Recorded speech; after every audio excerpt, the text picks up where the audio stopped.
സുഹൃത്തുക്കൾക്കൊപ്പം ഞാനൊരു ചുറ്റിയടി തീരുമാനിച്ചു. ഞങ്ങൾ തിരഞ്ഞെടുത്ത വഴിയെ മുൻപോട്ട് പോയി. മലമുകളിൽ സ്വർണം കണ്ടേക്കാമെന്ന് ആരോ പ്രതീക്ഷയോടെ പറഞ്ഞു. അത്ഭുതം! ഞങ്ങൾ സത്യത്തിൽ സ്വർണം കണ്ടു. തരികളായിട്ടല്ല, നല്ല നാണയങ്ങളായി. അതിലെഴുതി കാണപ്പെട്ടു, ഇത് പരിശുദ്ധ സ്വർണമാണ്, 24 കാരറ്റ്. ഞങ്ങൾ കഷ്ടപ്പെട്ടതിൻ്റെ പ്രതിഫലമായി ഞങ്ങളതിനെ കണ്ടു.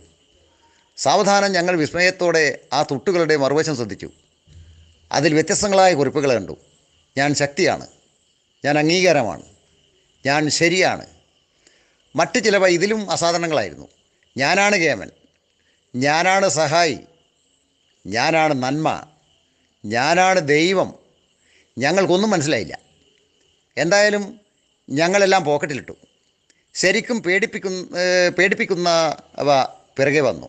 ഞാൻ അഹന്ത, ഞാൻ ദേഷ്യം, ഞാൻ അക്രമവാസന, ഞാൻ പക, ഞാൻ ഒരുമയില്ലായ്മ, ഞാൻ അലങ്കോലം. ഞങ്ങളൊരു തുട്ട് സൂക്ഷിച്ചു നോക്കി. ഞാൻ സാത്താൻ തന്നെ. വിവശരായി ഞങ്ങൾ അലറി, ഇത് വിഡ്ഢികളുടെ സ്വർണ്ണമാണ്, ഇത് വിഡ്ഢികളുടെ സ്വർഗമാണ്, നമുക്ക് രക്ഷപ്പെടാം. പക്ഷേ പലരും ഞങ്ങളോടൊപ്പം വന്നില്ല. നമുക്കിവയെ തിരിയാം, അവർ പറഞ്ഞു. നല്ല എഴുത്തുകളുള്ളവ നമുക്ക് എടുക്കാം. ശക്തി, മഹത്വം, ശരി, ഇവ നമുക്ക് തിരയാം. നിങ്ങൾ നിൽക്കാത്തതോർത്ത് നിങ്ങൾ പിന്നീട് ദുഃഖിക്കും. ഞങ്ങളെ അവർ ശാസിച്ചു.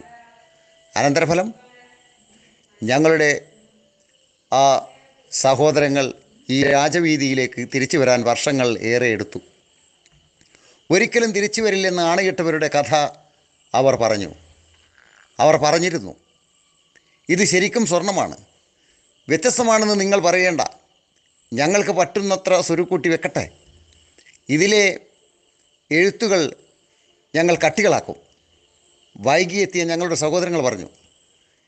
അങ്ങനെ അവരെ അഹന്ത സ്വന്തമാക്കി. ഞങ്ങൾ പോരുമ്പോൾ അവ സ്വർണ്ണക്കട്ടികൾക്ക് വേണ്ടി അടിപിടി കൂടുകയായിരുന്നു. ചിലർക്ക് മുറിവേറ്റിരുന്നു. അവർ അന്യോന്യം നശിപ്പിക്കുകയായിരുന്നു. ഈ ചിത്രം ഞാൻ ലക്ഷ്യം വെക്കേണ്ട എളിമയെ ചൂണ്ടിക്കാട്ടുന്നു. അഹന്തയുടെ സ്വർണ്ണ നാണയങ്ങൾ നിരത്തിയ പാടത്തേക്ക് ഞാൻ പോകരുത്. കുറ്റബോധത്തിൻ്റെയും പ്രതിഷേധത്തിൻ്റെയും ചളിക്കുഴിയിൽ ഞാൻ വീഴരുത്. ഇതിനിടയിലുള്ള എളിമയുടെ വഴി എനിക്ക് കാണാനും അതിൽ നിലയുറപ്പിക്കാനും അങ്ങനെയേ എനിക്ക് സാധിക്കുകയുള്ളൂ. ആയതിനാൽ ഒരു നിരന്തരമായ ആത്മപരിശോധന എനിക്ക് ആവശ്യമാണ്. അത്തരമൊരു ആത്മപരിശോധന പലപ്പോഴും വസ്തുനിഷ്ഠമല്ല എന്ന് തോന്നാം, പലപ്പോഴും അല്ലാത്തതാവാം. നല്ലത് മാത്രമേ ഞാൻ ചിലപ്പോൾ കാണുകയുള്ളൂ, അല്ല നോക്കുകയുള്ളൂ. അപ്പോൾ ഞാൻ എന്നെ തന്നെ ഊതിപ്പെരിപ്പിക്കുന്നു. എൻ്റെ പ്രവൃത്തികളോർത്ത് ഞാൻ എന്നെ തന്നെ അഭിനന്ദിക്കുന്നു. അങ്ങനെ എൻ്റെ ആത്മവഞ്ചന എൻ്റെ നന്മയെ ഒരു ഭാരമാക്കി മാറ്റിയില്ല. ഇത് വളരെ സുഖകരമായി തോന്നി. പക്ഷേ ഇത് കൂടുതൽ നന്മ ചെയ്യുവാനും അംഗീകരിക്കപ്പെടുവാനുമുള്ള ഒരു ആസക്തി എന്നിലുളവാക്കി. ഞാൻ വീണ്ടും മൂക്കുകുത്തിയത് എൻ്റെ ആ പഴയ സ്വഭാവത്തിലേക്കാണ്. എൻ്റെ ലക്ഷ്യങ്ങൾ പഴയതായിരുന്നു. ശക്തി, പെരുമ, അംഗീകാരം, കൂടാതെ ഒരു ആത്മീയ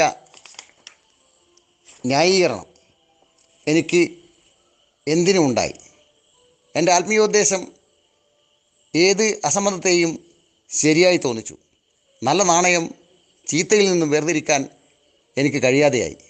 എൻ്റെ ആത്മീയ സ്വർണ്ണക്കെട്ട് ഏറ്റവും വലിയ അപകടമായി.